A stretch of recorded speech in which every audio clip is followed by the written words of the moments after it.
চুয়াডাঙ্গায় যাত্রীবাহী বাস থেকে 2,93,78,000 টাকা মূল্যের 18টি স্বর্ণের বার সহ 2 স্বর্ণ চোরা কারবারিকে আটক করেছে চুয়াডাঙ্গা 6 বিজিবি।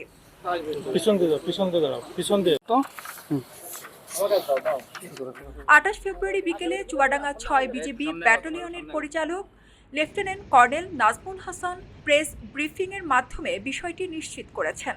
এর আগে দুপুরে চুয়াডাঙ্গা 6 বিজিবি ব্যাটালিয়ন সদর দপ্তরের সামনে একটি যাত্রীবাহী বাস গতিরোধ করে স্বর্ণের বারগুলো উদ্ধার করা হয়।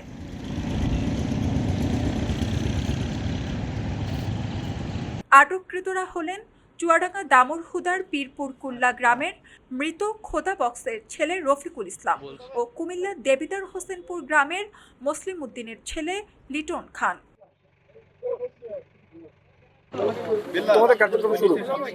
চুয়াডাঙ্গা 6 বিজিবি ব্যাটালিয়নের পরিচালক লেফটেন্যান্ট কর্নেল নাজমুল হাসান জানান, আমাদের 6 বিজিবি ব্যাটালিয়নের আমার নিকট তথ্য ছিল ঢাকা থেকে চুয়াডাঙ্গাগামী পূর্বাশা যে গাড়িটি আছে এটা স্বর্ণ চোরাচালান হচ্ছে।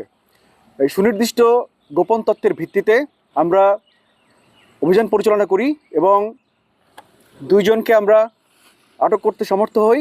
এই 2 জনকে দেখে সন্দেহ হয়, হওয়ার পরে তাদেরকে আমরা আমাদের নামিয়ে মেইন গেটের পাশেই আমরা তাদেরকে তল্লাশি করার পরে শরীরে বিভিন্ন জায়গায় জুতার ভিতরে আটকানো এই স্বর্ণের বারগুলি আমরা উদ্ধার করতে সমর্থ হই।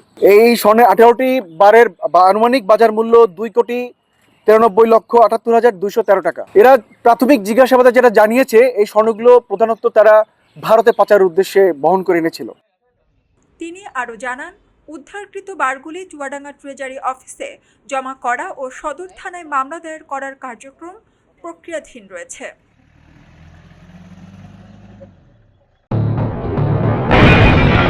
সবাই যখন জোয়ারে গা ভাসায়, কেউ কেউ শিরদাঁড়া সোজা করে ঘুরে দাঁড়ায়। সময় যেখানে প্রতিনিয়ত হার মেনে নিতে শেখায়, কেউ কেউ চ্যালেঞ্জ ছুড়ে দেয়।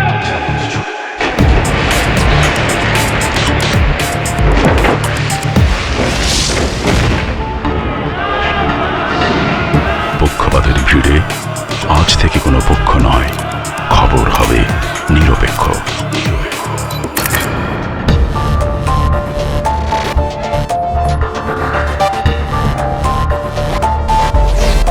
বানোয়ার তথ্যবাদ, খবর হবে নিখাত।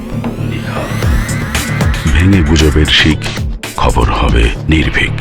মুক্ত চিন্তার স্বাধীন দৈনিক খবরের কাগজ, এখন খবর হবে নিখাত, নির্ভীক, নিরপেক্ষ।